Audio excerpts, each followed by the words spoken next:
Today I'll introduce the Z transformation and properties of ROC. What is Z transform? Z transform is a mathematical tool like for Fourier transformation, Fourier series, Laplace transformations.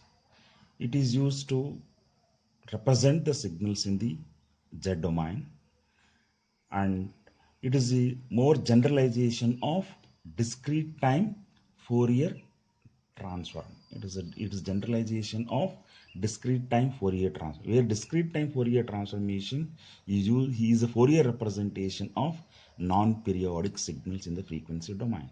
It is used to represent the non-periodic signals in the frequency domain. That is convert from time domain to frequency domain.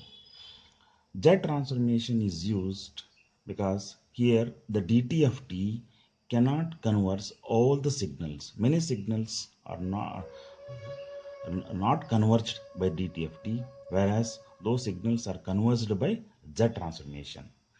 In the main applications of Z transformation in engineering practice is studies the characteristics and derive the computational structures for implementing the discrete time systems on computers. Okay, now let us define the Z transformation. To define the Z transformation, let us consider one LTI system, discrete time LTI system, discrete time LTI system with the impulse response h of n and input x of n is the complex exponential signal that is represented as x of n is equal to z to the power of n, where z to the power of n is a complex exponential signal and its output is y of n. As per the definition of convolution sum or convolution integral, that is y of n is equal to, that is x of n, that is linearly convolved with h of n. Using the commutative property, this can be written as h of n is linearly convolved with x of n. Okay, that is convolution sum formula says that summation of k tends from minus infinity to plus infinity, that is h of k into x of n minus k. This can be written as, that is summation of k tends from minus infinity to plus infinity h of k, where x of n minus k is z to the power of n minus k, z to the power of minus n minus k. This can be written as z to the power of n is outside, summation of k tends from minus infinity to plus infinity h of k into z to the power of minus k. This is represented as z to the power of n into h of z, where h of z is equal to summation of k tends from minus infinity to plus infinity h of k into z to the power of minus k. In this can also be written as, that is h of z is equal to summation of n tends from minus infinity to plus infinity h of n into z to the power of minus n. This is the Z transformation of the impulse response h of n. Okay, now if you consider the input signal, that is x of n, its Z transformation, the Z transformation of discrete time signal x of n is represented as z, that is x of z. This bidirectional arrow mark indicates that from x of n we can find x of z, from x of z we can find x of n, that is using the inverse Z transformation.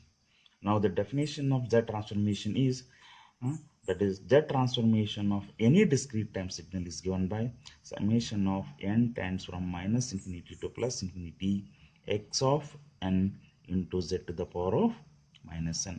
This is the definition of Z transformation. What is Z here? Where Z is a complex variable, which is in the form of r into e to the power of j omega, r into e to the power of, where r is the magnitude of z and whereas omega is the angle of z. This can be written as, we know that e to the power of j theta is cos theta plus j sin theta. Using that, we can write that z is equal to r cos omega plus j r sin omega, where this part is the it gives the real part of z, where this part is it gives the imaginary part of z. Is the imaginary part of z. Now let us substitute that z is equal to r into e to the power of j omega in this equation. That is equation number 1. I'll take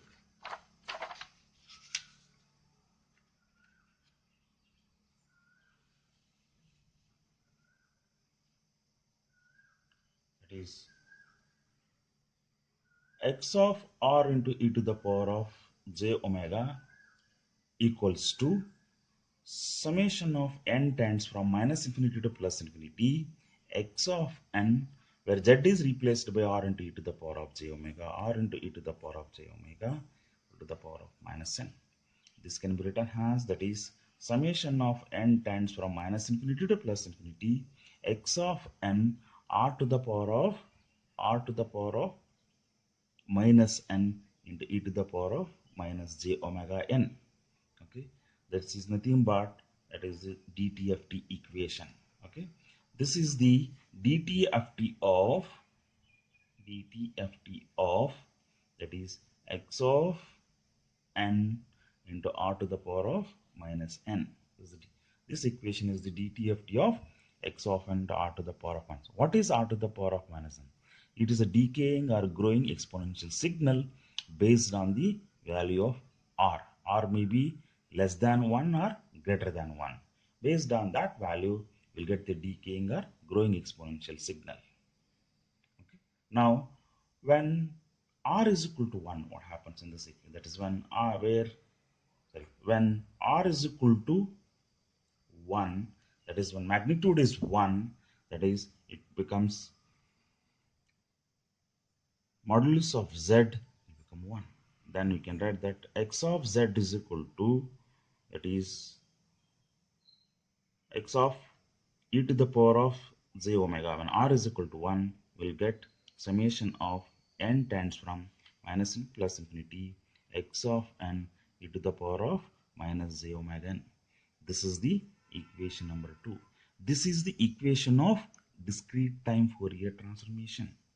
When I see what is equation number 1, we know that x of z is equal to summation of n tends from minus infinity to plus infinity x of n into z to the power of minus n.